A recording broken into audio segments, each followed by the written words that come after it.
मैंने परमात्मा को याद करा, गुरुजी आ जाओ। मेरे लिए तो मेरे मतलब बंदी छोड़ संत रामपाल जी महाराज है, क्योंकि मैं तो मर चुकी थी, उन्हीं की दी सांस से हैं। पूरी हरी नीली पड़ गई थी, मुझे खुद लग रहा था कि मैं बिल्कुल नहीं बचूंगी। और संत रामपाल जी महाराज मतलब मेरे पिता खुद कहाँ हरियाणा में हैं, और अचानक मैं याद कर रही हूँ उनको कि गुरुजी आ जाओ, गुरुजी आ जाओ, हे संत रामपाल जी महाराज आ जाओ, मेरे पिता आ जाओ, कि मैं आखिरी समय आपको देख सकूं, क्योंकि आपकी दी सांस है। मैं मर जाऊं तो मतलब कोई वो नहीं रहेगा, आपकी दी सांसें हैं। एक बार आप मुझे दर्शन दे जाओ परमात्मा। गुरुजी, लेबर रूम का गेट लगा था, अपने आप गेट खुला, गुरुजी आए, संत रामपाल जी महाराज आए, उन्होंने मुंह पे हाथ रखा, सिर पे हाथ रखा, और अचानक मेरे सर से मतलब एकदम उल्टी हुई, और उल्टी के बाद अपने आप जो पॉइजन था वो पूरा निकल गया। ये केवल संत रामपाल जी महाराज एक पिता अपने बच्चे के लिए कर सकता है, अन्यथा कोई संसार में नहीं है जो मतलब मरे हुए को जिंदा कर दे। ये संत रामपाल जी महाराज ही कर सकते हैं। दोस्तों, जैसा कि आप सब लोगों को पता है कि आज वर्तमान समय में संत रामपाल जी महाराज जी जेल में है, लेकिन जेल में होने के बावजूद भी संत जी के भक्तों के साथ रोज नित नए चमत्कार देखने को मिलते हैं। संत रामपाल जी महाराज मतलब मेरे पिता खुद कहाँ हरियाणा में हैं, और अचानक मैं याद कर रही हूँ उनको कि गुरुजी आ जाओ, गुरुजी आ जाओ, हे संत रामपाल जी महाराज आ जाओ, मेरे पिता आ जाओ, कि मैं आखिरी समय आपको देख सकूं, क्योंकि आपकी दी सांस है। मैं मर जाऊं तो मतलब कोई वो नहीं रहेगा, आपकी दी सांसें हैं। एक बार आप मुझे दर्शन दे जाओ परमात्मा। कैसे एक संत हजारों किलोमीटर दूर जेल में बैठकर अपने भक्तों की एक पुकार को सुनकर क्षण भर में उनकी मदद के लिए प्रकट हो सकता है।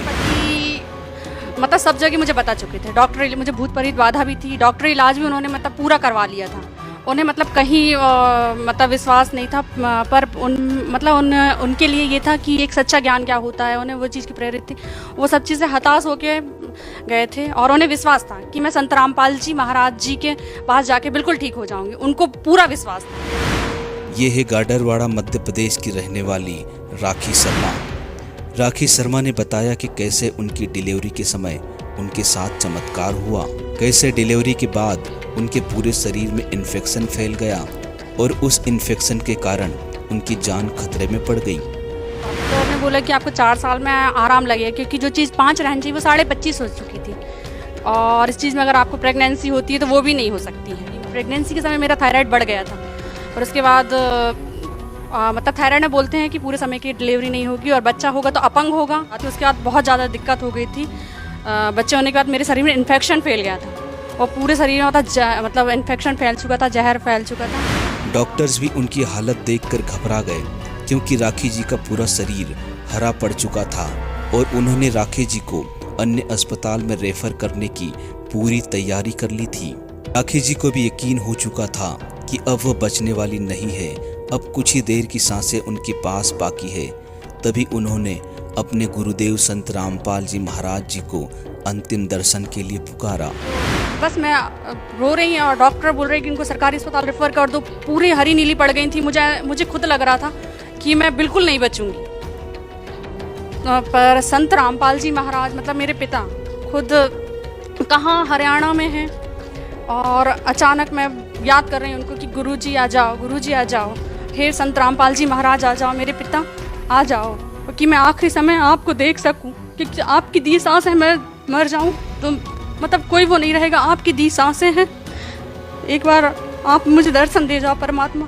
गुरुजी, लेबर रूम का गेट लगा था, अपने आप गेट खुला, गुरुजी आए, संत रामपाल जी महाराज आए, उन्होंने मुंह पे हाथ रखा, सिर पे हाथ रखा, और अचानक मेरे सर से मतलब एकदम उल्टी हुई, और उल्टी के बाद अपने आप जो पॉइजन था वो पूरा निकल गया।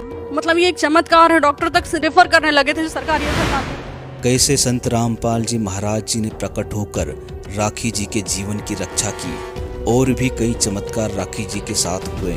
पूरी कहानी जानने के लिए बने रहिए वीडियो के अंत तक, और अगर आपको यह वीडियो पसंद आता है तो वीडियो को लाइक और चैनल को सब्सक्राइब कीजिए। क्या नाम है जी आपका? राखी शर्मा। कहाँ से आए आप? जिला नरसिंहपुर, तहसील गाडावारा, ग्राम जवारा, MP। अच्छा, आप ये बताइए, आपने संत रामपाल जी महाराज से नाम दीक्षा कब ली? संत रामपाल जी महाराज से दीक्षा मैंने ली है 28 अप्रैल 2013।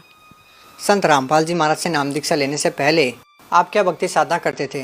ब्रह्मा विष्णु महेश की भक्ति करते थे, खासकर लक्ष्मी जी को मानती थी मैं। इसके अलावा किसी साधु संत से भी नाम दीक्षा ले रखी थी? नहीं ली थी मैंने। अच्छा, आप एक बात बताइए, आप MP में रहते हैं, संत रामपाल जी महाराज से नाम दीक्षा कैसे लिया आपने? सर, मैंने अपने पति के कहने पे संत रामपाल जी महाराज से नामदान लिया था।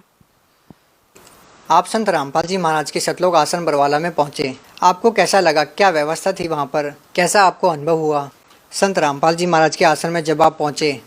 जैसे हम गए तो मतलब सतलोक आश्रम नाम है उसका, वैसे ही सतलोक जैसा हमको लगा।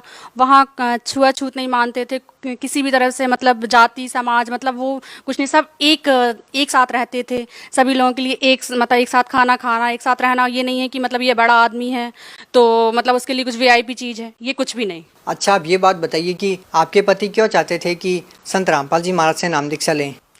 क्योंकि मैं मतलब मेरा तो दिया परमात्मा का जीवन, संत रामपाल जी महाराज का दिया जीवन है। और मेरे पति मतलब सब जगह मुझे बता चुके थे। डॉक्टर, मुझे भूत प्रेत बाधा भी थी, डॉक्टर इलाज भी उन्होंने मतलब पूरा करवा लिया था। उन्हें मतलब कहीं मतलब विश्वास नहीं था, पर उनके लिए ये था कि एक सच्चा ज्ञान क्या होता है, उन्हें वो चीज़ की प्रेरित थी। वो सब चीज़ें हताश होके गए थे और उन्हें विश्वास था कि मैं संत रामपाल जी महाराज जी के पास जाके बिल्कुल ठीक हो जाऊंगी। उनको पूरा विश्वास था। आपके पति ने आपको सब जगह दिखा लिया था, साधु संतों से भी वो मिल चुके थे, उसके बाद भी आपको आराम नहीं मिला। उसके बाद आपको वो संत रामपाल जी महाराज के आश्रम में लेके जाते हैं, आपको नाम दीक्षा दिलाते हैं और वो खुद भी नाम दीक्षा लेते हैं। क्या उसके बाद आपने जो बताया कि आपको भूत प्रेत की बाधा थी, आपको और भी जो बीमारियां थी, क्या वो ठीक हुई? बिल्कुल ठीक हो गई। लौट के वो चीज़ मतलब शरीर में है ही नहीं, वो तकलीफ नहीं है। संत रामपाल जी महाराज से नामदान लेने के बाद वो चीज़ तो हमारे शरीर में है ही नहीं। मतलब बिल्कुल, मतलब उनका दिया जीवन है, उन्हीं की दी सांसें हैं और संत रामपाल जी ही की दी सांसें हैं। बिल्कुल। संत रामपाल जी महाराज से नाम दीक्षा लेने से पहले आपको क्या बीमारियां थी? मुझे थायराइड था, जो मैं बताती हूँ, मैं रिपोर्ट लेकर आई हूँ, 1 मिनट में बताती हूँ। कहाँ पे दिखाया था? मैंने नागपुर में दिखाया था और भोपाल में दिखाया था। तो ये मैं नागपुर की रिपोर्ट जो रखी हूँ, जो 5 रहना चाहिए, ये आप देख सकते हैं। ये रिपोर्ट जो 5 रहना चाहिए वो 25.5 था। डॉक्टर ने कहा था कि आपको मतलब टैबलेट खानी पड़ेगी और 4 जो हार्मोन्स के तरीके से रहता है, ये हार्मोन्स आपके 4 साल में नॉर्मल आ पाएंगे, वो 4 हफ्ते में नॉर्मल आ गए थे। संत रामपाल जी महाराज जी ये सब चीज़ कर सकते हैं और अन्यथा डॉक्टर ये सब चीज़ें और कोई नहीं कर सकता। जब आपने डॉक्टर को दिखाया, ये रिपोर्ट आपको पता चली, डॉक्टरों का क्या कहना था कि आपको जो ये प्रॉब्लम है वो किस बारे में है और क्या आपको प्रॉब्लम हो सकती है, किस तरह से इसका इलाज होगा, क्या डॉक्टर ने आपको बताया? डॉक्टर ने बोला कि आपको 4 साल में आराम लगेगा, क्योंकि जो चीज़ 5 रहनी चाहिए वो 25.5 हो चुकी थी और इस चीज़ में अगर आपको प्रेगनेंसी होती है तो वो भी नहीं हो सकती है। पर संत रामपाल जी महाराज से जुड़ने के बाद मुझे प्रेगनेंसी हुई और प्रेगनेंसी के मतलब वैसे नॉर्मल आ गया था। प्रेगनेंसी के समय शायद ये परमात्मा का प्रमाण देने के लिए, प्रेगनेंसी के समय मेरा थायराइड बढ़ गया था, पर उसके बाद मतलब थायराइड में बोलते हैं कि पूरे समय की डिलीवरी नहीं होगी और बच्चा होगा तो अपंग होगा या फिर मानसिक रूप से वो होगा। तो फिर हम संत रामपाल जी महाराज के पास गए और वहाँ पे मैं बोला हमने संत रामपाल जी महाराज से कि डॉक्टर बोल रहे हैं कि ये 7वां महीना लग गया और बच्चा अपंग या मानसिक रूप से बीमार रहेगा। तो संत रामपाल जी महाराज ने बोला कि नहीं, ऐसा कुछ नहीं है, बच्चा अच्छा होगा, ठीक होगा। तो हमें संत रामपाल जी महाराज, हमारे पिता परमेश्वर पर विश्वास था और जब मेरी डिलीवरी हुई तो बच्चा बिल्कुल स्वस्थ हुआ। और उसके बाद थोड़ा सा मैं आपको बताती हूँ, उसके बाद बहुत ज़्यादा दिक्कत हो गई थी। बच्चे होने के बाद मेरे शरीर में इन्फेक्शन फैल गया था और पूरे शरीर में था मतलब इन्फेक्शन फैल चुका था, जहर फैल चुका था। और फिर मैं डिलीवरी रूम में लेटी हुई थी, मैंने परमात्मा को याद करा, गुरुजी आ जाओ। मतलब जब दिक्कत परेशानी होती है तो एक अपने पिता को याद करा जाता है, जन्म देने वाले। पर मेरे लिए तो मेरे मतलब बंदी छोड़ संत रामपाल जी महाराज है, क्योंकि मैं तो मर चुकी थी, उन्हीं की दी सांस से हैं। तो बस मैं रो रही हैं और डॉक्टर बोल रहे हैं कि इनको सरकारी अस्पताल रेफर कर दो। पूरी हरी नीली पड़ गई थी, मुझे खुद लग रहा था कि मैं बिल्कुल नहीं बचूंगी।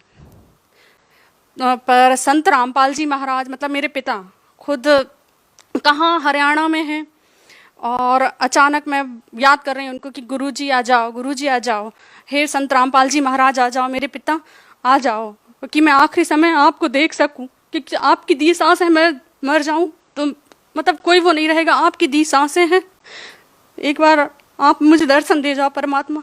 गुरुजी, लेबर रूम का गेट लगा था, अपने आप गेट खुला, गुरुजी आए, संत रामपाल जी महाराज आए, उन्होंने मुंह पे हाथ रखा, सर पे हाथ रखा और अचानक मेरे सर से मतलब एकदम उल्टी हुई और उल्टी के बाद अपने आप जो पॉइजन था वो पूरा निकल गया। मतलब ये एक चमत्कार है, डॉक्टर तक से रेफर करने लगे थे जो सरकारी अस्पताल में। ये केवल संत रामपाल जी महाराज, एक पिता अपने बच्चे के लिए कर सकता है, अन्यथा कोई संसार में नहीं है जो मतलब मरे हुए को जिंदा कर दे। ये संत रामपाल जी महाराज ही कर सकते। कौन से हॉस्पिटल में थे उस टाइम पे आप? जिला नरसिंहपुर के अग्रवाल हॉस्पिटल में थे हम। संत रामपाल जी महाराज से नाम दीक्षा लेने के बाद आपको और क्या लाभ मिला? जैसे कि मैंने आपको बताया, डिलीवरी के समय मुझे इन्फेक्शन हुआ था और मतलब पूरे शरीर में पॉइजन फैल गया था, उससे मतलब मुझे नया जीवन दान मिला। और थायराइड था, जो बच्चा अपंग बताया था वो बच्चा हुआ, बिल्कुल ठीक है, मानसिक रूप से भी ठीक है, शारीरिक रूप से भी ठीक है। और मैं आपको एक लाभ और, मैं बहुत बड़ी बाधा थी मुझे, वो मतलब वो अब लौट के मेरे शरीर में नहीं, संत रामपाल जी गुरु जी की कृपा से। और मैं आपको एक लाभ और बताना चाहती हूँ कि जो मुझे हुआ है, एक बार क्या हुआ कि मैं चूड़ी की कवर्ड में चूड़ियाँ रखी हुई थी, जैसे ये चूड़ी कवर्ड है मेरा, और बस ये ऐसा सांप फन करा हुआ सांप बैठा हुआ था, बस सांप के पास से मैंने चूड़ी उठाई, सांप ने फन करा पर मुझे काट नहीं पाया। संत रामपाल जी महाराज ने मुझे हर तरीके से मतलब हर जगह मुझे बचाया। और मेरे बच्चे को सफ़ेद दाग थे, बड़े बच्चे को 10 साल का है वो, उसे भी सफ़ेद दाग हो चुके थे, तो आज वो बिल्कुल पूरा ठीक है। सब लोग बोलते थे कि ये कभी ठीक नहीं होगा, इसका और ज़्यादा फैल जाएगा और शायद इसका कहीं इलाज नहीं है, पर संत रामपाल जी महाराज ने उसको ठीक करा। और मेरे हस्बैंड को सोराइसिस है, उसमें भी उनको काफ़ी आराम है। भगत समाज को क्या संदेश देना चाहते हैं? भगत समाज को संदेश देना चाहते हैं कि आजकल ये झूठे गुरुओं के चक्कर में ना पड़े। संत रामपाल जी महाराज सच्चा ज्ञान देने आए, प्रमाणित ज्ञान है। आपने कहा कि झूठे गुरुओं के चक्कर में ना पड़े। अब हजारों की संख्या में जब धर्मगुरु हैं तो लोग कैसे पहचानें कि कौन झूठा है और कौन सच्चा? तो वो तो आजकल पढ़ा लिखा समाज है, प्रमाण मतलब गुरुजी तो गीता जी रामायण जी में से प्रमाण बता रहे हैं, सच्चे गुरु क्या पहचान है। गीता जी में बताया है कि आपने सच्चे गुरु की पहचान के बारे में बताया। अगर आपसे पूछा जाए कि सच्चे गुरु की क्या पहचान है तो आप क्या बताना चाहेंगी? सच्चे गुरु की तो मतलब सबसे बड़ा प्रमाण है हमारे गुरुजी कि आज तक मतलब कोई जितने भी गुरु हैं उन्होंने मतलब कभी प्रमाणित ज्ञान नहीं बताया। कोई ब्रह्मा विष्णु महेश की, तो कभी कोई किसी की भक्ति बता रहे हैं, मतलब जो प्रमाणित ज्ञान है और उल्टे वृक्ष को सीधा का बताए, सच्चे गुरु की वही पहचान है, गीता जी में बताया गया है। और सच्चा गुरु वो है जो कि मतलब शिष्य को सही राह पिलाए। जैसे कि हमारे गुरुजी हैं तो वो उनके नियम हैं, हर जो गुरुजी लोग रहते हैं उनके नियम नहीं रहते हैं। आज संसार जुड़ जाए भैया, पर मतलब गुरुजी से क्या नियम की वजह से भी इंसान, जैसे पैर पढ़ाना इस वजह से ये सब, और गुरु लोग इन्हें मना नहीं करवाते, तो उनके नियम हैं। जैसे कि आज ये समाज को मैं ये संदेश देना चाहती हूँ कि आज आपके भी बच्चे हैं छोटे छोटे, आज गुरुजी के ये नियम में नशा छीना नहीं है, तो आज ये छोटे बच्चे जो नशा छीनेंगे नहीं तो वो करेंगे क्या, है ना। तो मतलब ये है कि गुरुजी और दहेज लेना देना ये सब बंद करवाया। आज मतलब ये सरकार नहीं करवा पा रही, नशे का सामान आज भी बिक रहा है, पर संत रामपाल जी महाराज के जो भगत हैं वो मतलब ना नशा का सामान खरीदते हैं ना ही, और सबसे बड़े आज जो अपने बच्चा जनरेशन है तो वो जब नशा का सामान जो लेगी नहीं, खरीदेगी, छीएगी नहीं तो वो करेगी क्या, है ना। आपसे एक अंतिम प्रश्न पूछना चाहेंगे कि जिस संत से नाम दीक्षा लेने के बाद आपको बहुत सारी शारीरिक समस्याओं से निजात मिली है और आप बता रही हैं कि संत रामपाल जी महाराज समाज को नशे से बहुत दूर कर रहे हैं और दहेज प्रथा से समाज को राहत दिलाई है, एक ऐसा संत जेल में है, तो आप सरकार से क्या प्रार्थना करना चाहेंगी? सर, मेरा सरकार से यही निवेदन है कि जिस संत रामपाल जी महाराज ने मतलब लाखों लोगों को जीवन दान दिया है, उनको जल्द से जल्द रिहा करा जाए। बहुत बहुत धन्यवाद। सच्चा है।